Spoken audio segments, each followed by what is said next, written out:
I'm Jack Freeman. I'm a stand-up comedian based in New York who you have never heard of, and here are some jokes about the news. The rapper Drake claims that Kendrick Lamar defamed him at the Grammys and Super Bowl halftime show by performing his song Not Like Us, which implies that Drake is a pedophile. Kendrick Lamar's legal representation replied that Drake just needs to wait until the song is about 15 years old and then he'll love it.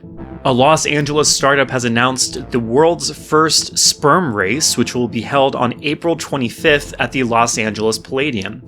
Spectators hope for a clean race, but we all know that at least some of the contestants are juicing. A group of volunteers in St. Petersburg, Russia used buckets to help frogs and toads cross a busy road and access a spawning site for breeding.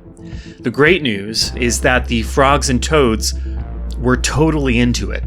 Quarterback Aaron Rodgers has spoken out about the future of his career, saying that he's open to any team that wants to sign him.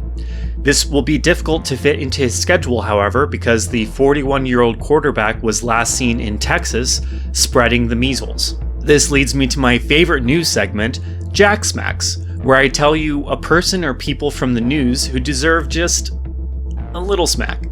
A little smack. On this week's episode, Aaron Rodgers. Believe it or not, I used to be a huge Aaron Rodgers fan back in 2019, when the world was young and innocent. Then came 2020 and COVID, where we learned that Aaron Rodgers fumbles the bag as well as the ball. We also learned that Aaron Rodgers is the world's leading expert in vaccine safety. There's no way to quantify this, but dudes like Aaron Rodgers, Joe Rogan, and Jordan Peterson endangered more Americans during COVID than pretty much anyone else, especially in places with a lot of free-thinking idiots like Florida and Texas. And now Rodgers is surprised that he's an injury-prone 41-year-old philosopher that no NFL team wants to sign. As Ice-T says, "Congratulations, you played yourself. Aaron Rodgers, you deserve Jack Smacks."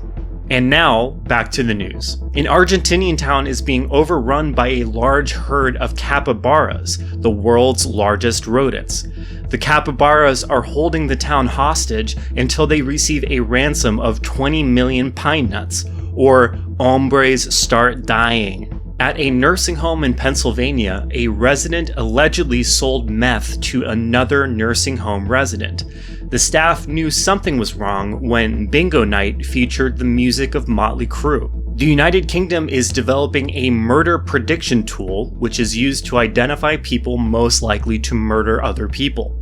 The tool works by analyzing dating app profiles for any reference to The Office. I'm Jack Freeman, and that was the news. Thanks for watching.